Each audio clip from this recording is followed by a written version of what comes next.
Votre volonté, en tout cas, de réunir toute la gauche, elle se heurte depuis plusieurs mois à l'antagonisme qui existe désormais avec la France insoumise, notamment sur les questions internationales et singulièrement sur la question du conflit à Gaza.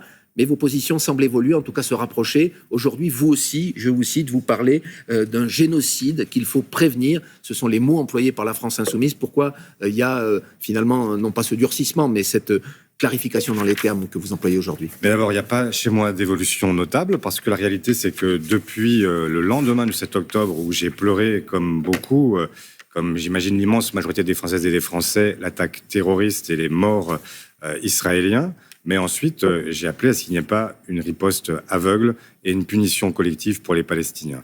Et donc, depuis toujours, je cherche au sens de la Convention de 48, qui cherche à prévenir les génocides. Contrairement au président de la République, je ne pense pas que ce soit l'œuvre des historiens. C'est trop tard. L'histoire jugera effectivement, mais nous, ce que nous avons à faire comme hommes, femmes politiques, comme dirigeants politiques, nous avons à prévenir ce qui est en train de se produire aujourd'hui par nombre de ces ministres qui, évidemment, aujourd'hui, expliquent qu'ils veulent éradiquer complètement la population palestinienne de Gaza. Monsieur Faure, comment condamner la politique israélienne, parler de génocide, sans que cela rejaillisse sur le regard qui sont portés sur les Juifs de France, considérés, à tort ou à raison, et souvent à tort, comme complices de ce qui se passe là-bas?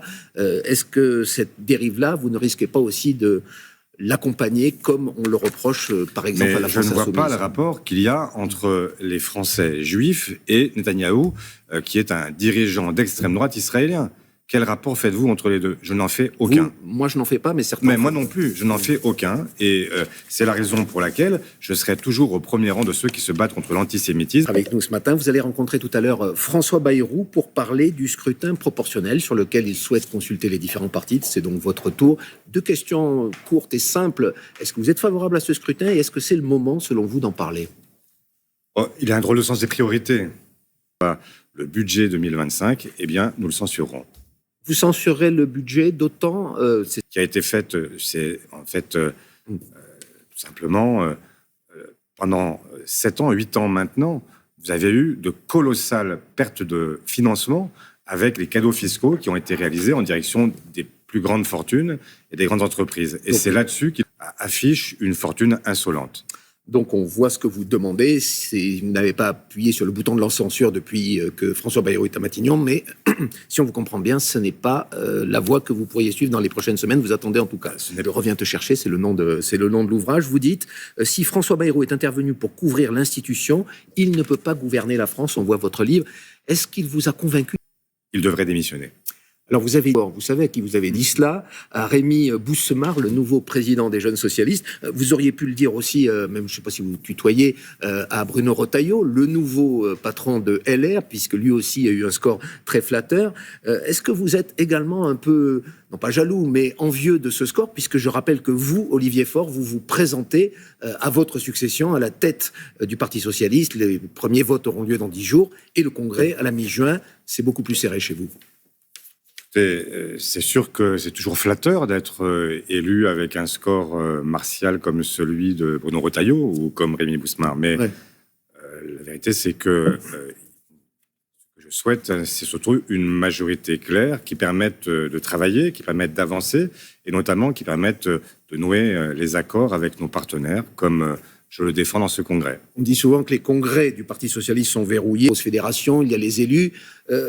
Qu'est-ce qui vous différencie fondamentalement de vos adversaires, Nicolas Meyer-Rossignol, le maire de Rouen, et Boris Vallaud, l'outsider, qui était auparavant votre allié? Ce qui me distingue, c'est toujours difficile de l'expliquer en quelques secondes, mais ce qui me distingue, c'est d'abord que moi je suis un socialiste, pas un social-libéral, que je suis face au gouvernement dans une attitude qui n'est pas une attitude de bienveillance, mais une attitude de faire respecter ce que... Dans votre expression, vous avez dit, moi je ne suis pas un social-libéral.